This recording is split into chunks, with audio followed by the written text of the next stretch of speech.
जी dear students, अस्सलाम वालेकुम। Today आज हमारे पास एक नया टॉपिक है और वो है एरिया ऑफ सर्कल। सर्कल का एरिया कैसे निकाला जाए, और आमतौर पर हमें उसका फिर फार्मूला बनाना पड़ता है, फार्मूला याद करना पड़ता है, रटा लगाना पड़ता है, भूल जाता है।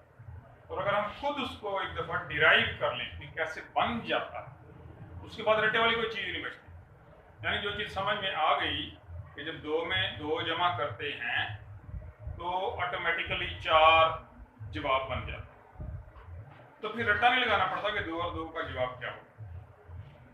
बिल्कुल इसी तरह पे आपके सामने एक सर्कल है, इसका ये जो रेडियस है ये 3.5 इंचीज है, तो यानी इसका टोटल डायामीटर 7 इंचेस का है।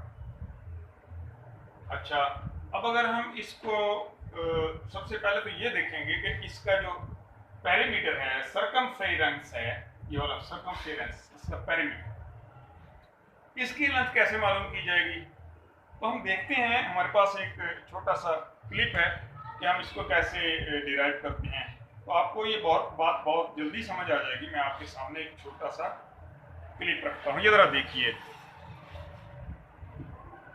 इसमें ये देखिए, एक रेडियन को दोबारा ड्रॉ किया जाएगा।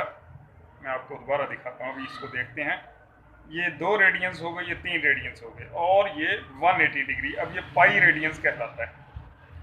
इस पाई रेडियन का ये 1 पाई रेडियन है और नीचे भी एक पाई रेडियन है, तो ये 2 पाई रेडियन की लेंथ बन गई। ठीक है जी, हम दोबारा ये स्टार देखते हैं। यहाँ से देखिए, रेडियस की लंबाई को सर्कमफ्रेंस पे लगाया, ये एक रेडियन बन गया। इसी तरह ये 3 रेडियन और उसके साथ थोड़ा सा मजीद एरिया, ये हमारे पास पाई आर, 1 पाई आर का एरिया निकल आता है।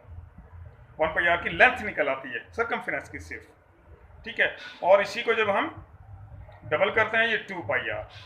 यहाँ तक तो आपको बात समझ में आ गई, थैंक यू। तो ये मालूम करने के बाद कि 2 पाई आर असल में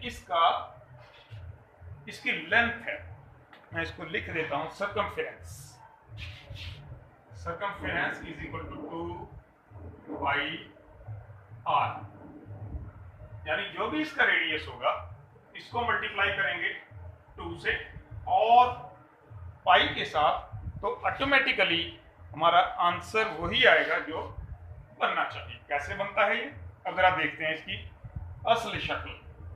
अगर हम इस सर्कल को मुख्तलिफ स्लाइसिस में काट दें, जैसे कि मैंने यहाँ पर निशान लगाए हुए हैं, तकरीबन 1 2 3 4 5 6 12 और 12, चलो 24 पीसीज, 24 स्लाइसिस मैंने इसके यहाँ पर बना दिए हैं। एक्चुअल मैंने एक लेंथ ली है 3.5 इंचेस, यानी 7 इंचेस का diameter, 2r is equal to 7 inches, और उसको मैंने 24 पोर्शन में डिवाइड कर दिया।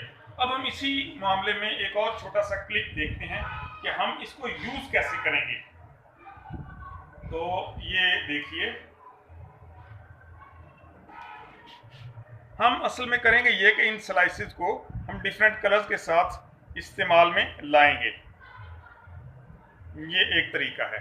फिर इन स्लाइसेस की तादाद हम बढ़ा देते हैं कि ऊपर वाले और नीचे वाले मिला देंगे तो एक रेक्टेंगल टाइप चीज बन जाएगी, रेक्टेंगल।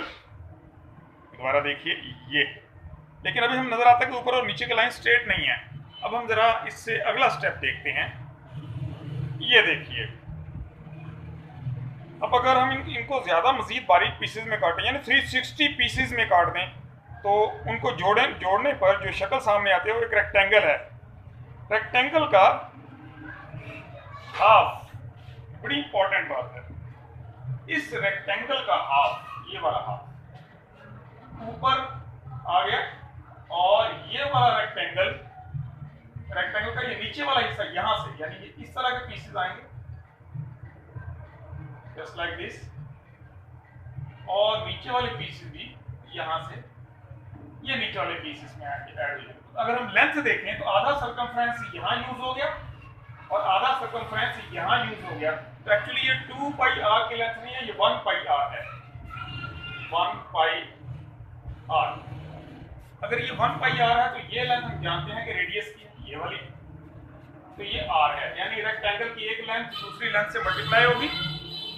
रेक्टेंगल की ये रेक्टेंगल है, विड्थ इनटू लेंथ, यानी एरिया हम कैसे कैलकुलेट करते हैं, इन दोनों को मल्टीप्लाई कर देते हैं,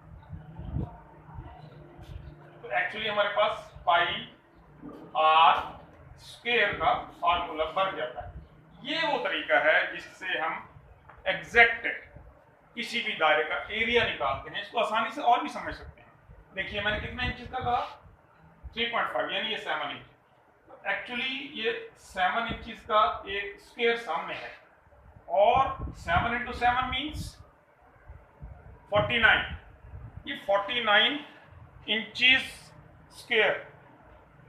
एक्चुअली ये वाला जो स्क्वायर है पेपर का, ये 49 इंचेस स्क्वायर का है, लेकिन ये भी तो देखना कि ये वाला एरिया सर्कल के अंदर नहीं है, ये भी नहीं है, ये भी नहीं है, ये भी नहीं है।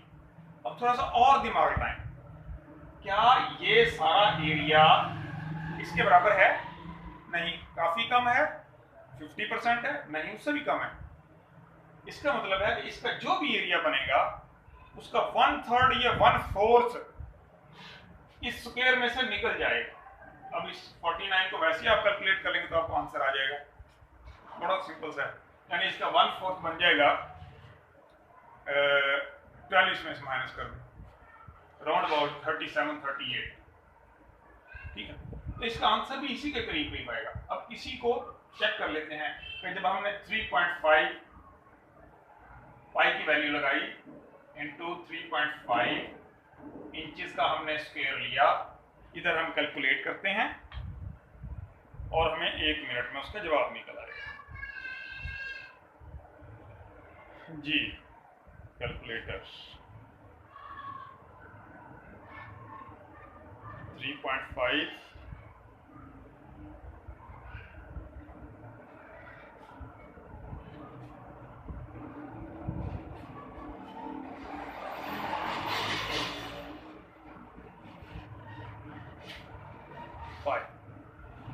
और हमारा आंसर है 38.5।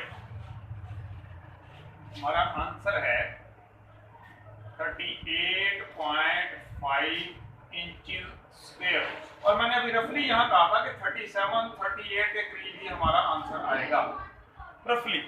कैसे कि वो कम से कम ये वाला एरिया तो माइनस हो जाएगा ना ऑटोमेटिकली पूरे सर्कल में से, तो उसका तकरीबन 1/4 एरिया ये वाला है जो माइनस हो जाता है, सो दैट हमारे पास आंसर एग्जैक्ट आ गया। वो हमने कैलकुलेट करके देखा और जो हमने फिगर्स लगाए थे उसी के मुताबिक चेक किया, तो ये 100% एक्यूरेट आंसर है।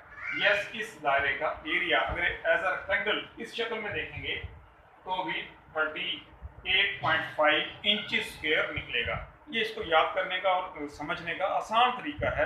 उसके स्लाइसेस बना के रेक्टेंगल बनाएं, और हम जानते हैं रेक्टेंगल हो या स्क्वायर हो उसको कैलकुलेट करना, मल्टीप्लाई करना होता है दोनों लेंस को, ऑटोमेटिकली आंसर एग्जैक्ट आता है। यानी ये यूनिवर्सल ट्रुथ है, इसको हम कहते हैं, ये एक प्रिंसिपल है जो कि कभी भी गलत नहीं। Thank you very much, Allah Hafiz.